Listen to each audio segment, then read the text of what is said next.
ये कहानी है 1938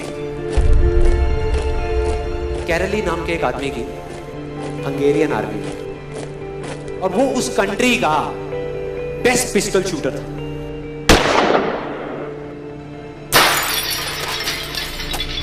जितनी भी नेशनल चैंपियनशिप्स हुई थी उस कंट्री में, उसको वो जीत चुका था।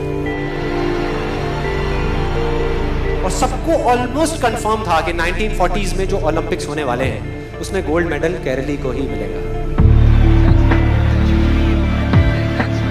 और उसने सालों से ट्रेनिंग करी थी। उसका एक ही सपना था, एक ही फोकस था कि मुझे अपने इस हाथ को दुनिया का बेस्ट शूटिंग हैंड बनाना है, बेस्ट बनाना है, बेस्ट बनाना है। और वो कामयाब हो गया, उसने बना लिया बेस्ट शूटिंग हैंड। सिर्फ 2 साल का फर्क था। 1938 में एक आर्मी का ट्रेनिंग कैंप चल रहा था। क्योंकि वो आर्मी में था तो एक एक्सीडेंट हो गया। उसके उसी हाथ में जिससे उसने गोल्ड मेडल जीतना था, उसमें एक हैंड ग्रेनेड फट गया और वो हाथ चला गया। जो उसका सपना था, जो फोकस था, सब खत्म।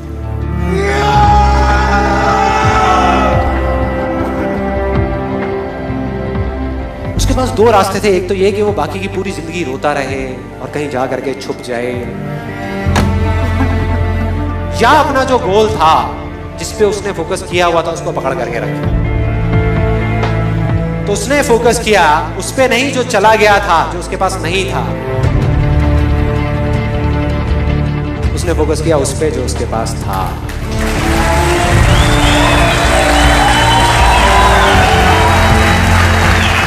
जो उसके पास था, और क्या था उसके पास में?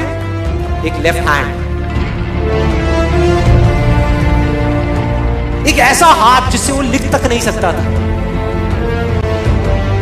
1 महीने तक उसका हॉस्पिटल में इलाज चला इस हाथ के लिए, और सही 1 महीने बाद अपनी ट्रेनिंग शुरू करती इस हाथ के लिए।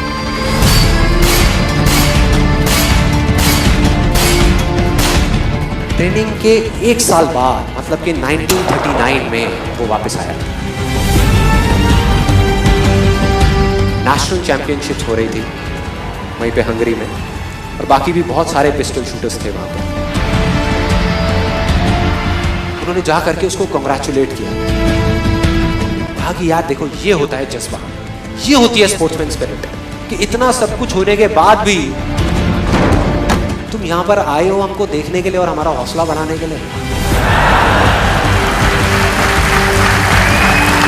किसी को नहीं पता था कि वो 1 साल से अपनी ट्रेनिंग कर रहा था लेफ्ट हैंड की। और उसने जवाब दिया,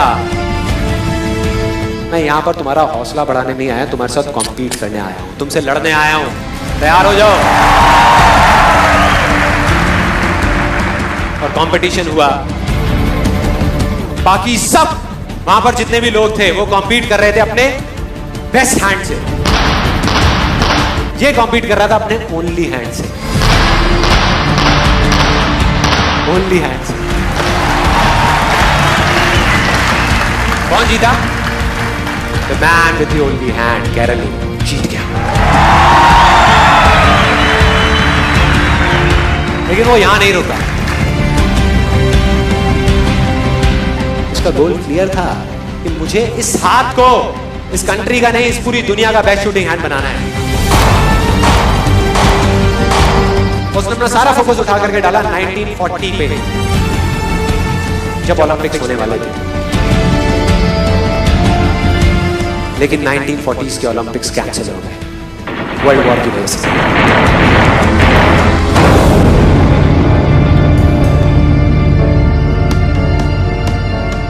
उसने अपना सारा फोकस उठा करके कहां डाल दिया? 1944 में जो ओलंपिक्स होने वाले थे उसके ऊपर। और 1944 में जो ओलंपिक्स होने वाले थे वो भी कैंसिल हो गए वर्ल्ड वॉर की वजह से। फिर से कैंसिल।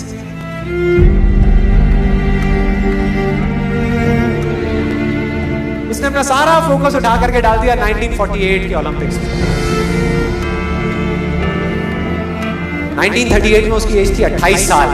1948 में उसकी एज हो चुकी थी 38 इयर्स। और जो यंगर जो प्लेयर्स आते हैं निकल करके, उनसे कॉम्पीट करना मुश्किल होता चला जाता है। लेकिन मुश्किल नाम का ये वर्ड था ही नहीं उसकी डिक्शनरी में। वो गया,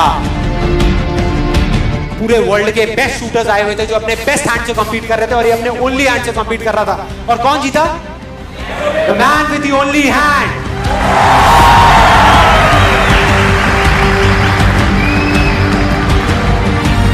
लेकिन वो तब भी नहीं रुका। 1952 ओलंपिक्स, दोबारा कॉम्पीट किया उसने, और इस बार गोल्ड मेडल कौन जीता? गैरल ली। 4 साल बाद दोबारा से, और पूरी की पूरी हिस्ट्री को बदल करके रख दिया ओलंपिक्स। इस पर्टिकुलर कंपटीशन में उससे पहले किसी भी एथलीट ने लगातार 2 गोल्ड मेडल्स नहीं जीते।